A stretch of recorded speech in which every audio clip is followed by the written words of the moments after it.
All right, ladies and gentlemen, the Jess Gordon that's speaking in this video clip seems to me, or maybe it's because perhaps my brain is warped. He seems to me like a different Jess Gordon when he writes or when he was writing about Microsoft's business last year. It's a very interesting change and switch. Now, you guys remember and you realize that just about a week or so ago, especially when we heard about the Helldivers 2 news and all the conversations, and I think just last week when Microsoft published their financials, Jess Gordon came out on Twitter and said, I think their strategy is the right strategy, seeing as it's working for them, and they're seeing the results.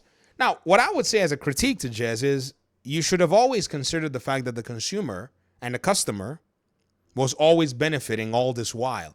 It didn't need to get to the point where Microsoft got line go up that people then eventually come to agree. Seeing as if they were eating an L to even, in a sense, serve the consumer, it put them in a much better place than many other businesses. Now, don't worry, when they get big, they're going to throw everybody to the side of the road. You can almost count on that. That's how I look at corpos. You can't trust them because you can't throw them. But listen to this clip. Like I said, I've had this week off work, so I haven't had that much time to look into it. But obviously, they can't lie about Game Pass being profitable because these are like official comments to shareholders and the SEC. If you mislead shareholders, it opens you up to a fraud lawsuit. Microsoft's a company that is like, they have a very expensive, very big legal team because they are constantly having to fight off litigation. So they can't lie to shareholders about Game Pass being profitable. It's illegal. I mean, they can lie. I mean, but I understand what he's saying, but they'll likely not because they already have a lot of scrutiny under them and their legal team has got to pretty much tell, Phil, hey, these are some of the things that are within parameters. But again, he knows his job. For crying out loud, somebody has worked there for 30 years, right? Or it's going on 30 years. I can't remember how, for a number of years. Let me not go put some number out there and then, I screw the pooch. This is the thing about Game Pass, right? It's you know exactly how much money you've got coming in. So the subscription, they love subscription models because they know exactly how much money they've got coming in month over month, right? Which makes it very easy to math out how much profitability you're gonna have. So it's like I have not heard a much more succinctly put argument for how you can manage Game Pass than this one. I've made many Game Pass arguments, and it's the guy that I, at some point, thought had no idea what the head Xbox, in the world Xbox was doing, right? That's now coming to terms with this particular paradigm. That the subscription model already gives you an intuitive accounting of how much money you're going to get coming in. You signed up for Game Pass and you hadn't canceled and it renewed on your butt, or you kept your subscription because you wanted to, or you did a 1-year subscription. All those numbers are already in the bank account. So now they know this is how much money we can spend on games in terms of third-party acquisition, how much money we can put back to the studios, how much money we want to give as a percentage to shareholders who are investing with us, and so on and so forth. Which is crazy. Right? That not a single PlayStation fanboy or talking head even followed to assess this possibility before making sweeping claims with not a single shred of evidence to follow it. I know what my churn rate is, which is like people unsubscribing, average churn rate. And I know exactly how much money I've got coming in this month. So this is how much I've got to spend on third-party stuff, or this is how much we project that we'll be sending back to studios based on Cannibalize Sales. So they know exactly how much money they got coming in. When they say Cannibalize Sales, though, I kind of cringe, because a subscription service, by nature, doesn't necessarily have you predicating, it's not predicated on you buying the items, right? It kind of says, it's a no-brainer when we say, Cannibalizes Sales with the subscription model where somebody can pay a one-time fee and go enjoy content. You feel me? Like Amazon Prime, Jack Reacher. Like Reacher, I think you can buy the episodes, right? Let me go ahead and check that before I say something stupid. Okay, I went crazy. You could buy Reacher. You could buy episodes. You could buy seasons on Amazon while you can still subscribe for Prime. Right? So imagine if we talked about cannibalization of sales for Reacher. Man, doesn't it sound crazy though? Like, I just don't know how this narrative was allowed to continue to spread unchecked.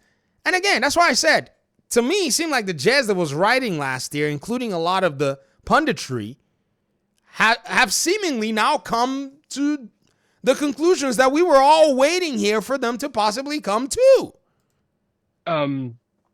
So it would be like, they'd have to be spectacularly bad at absolute basic arithmetic to not make Game Pass profitable. It's not a loss leader. Microsoft doesn't really do those anymore. And I don't know what the internet's fascination is with the Game Pass business model.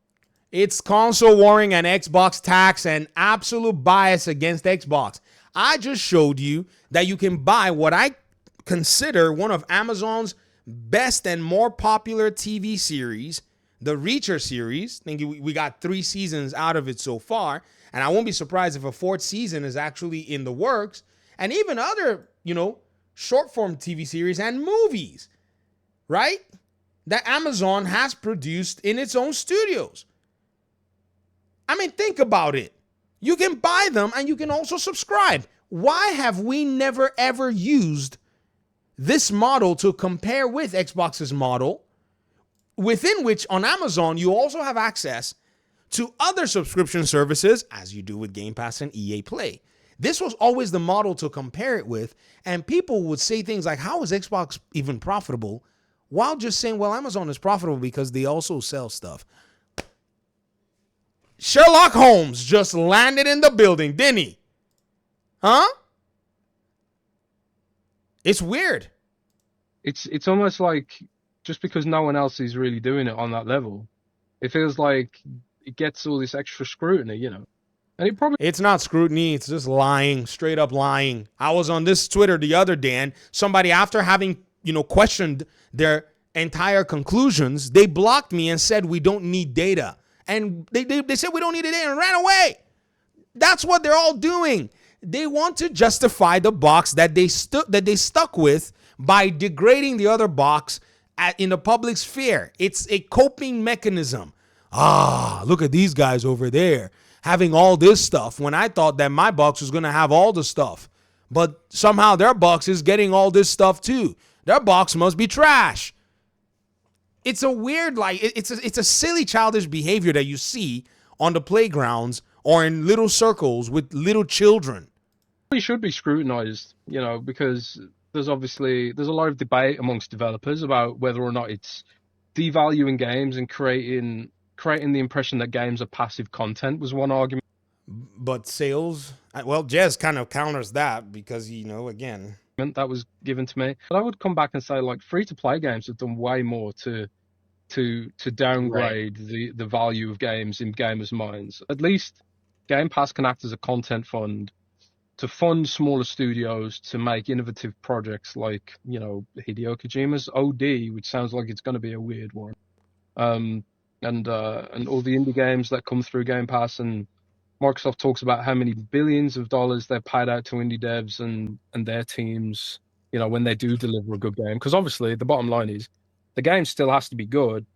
You can't just put a clanger in Game Pass and expect Game Pass to uplift the game. The game still has to be good, right? Man, finally, we're getting some common sense in the conversation. And believe you me, I can almost throw a wager out there that majority of the people who have disparaged Game Pass, they have an Amazon Prime subscription.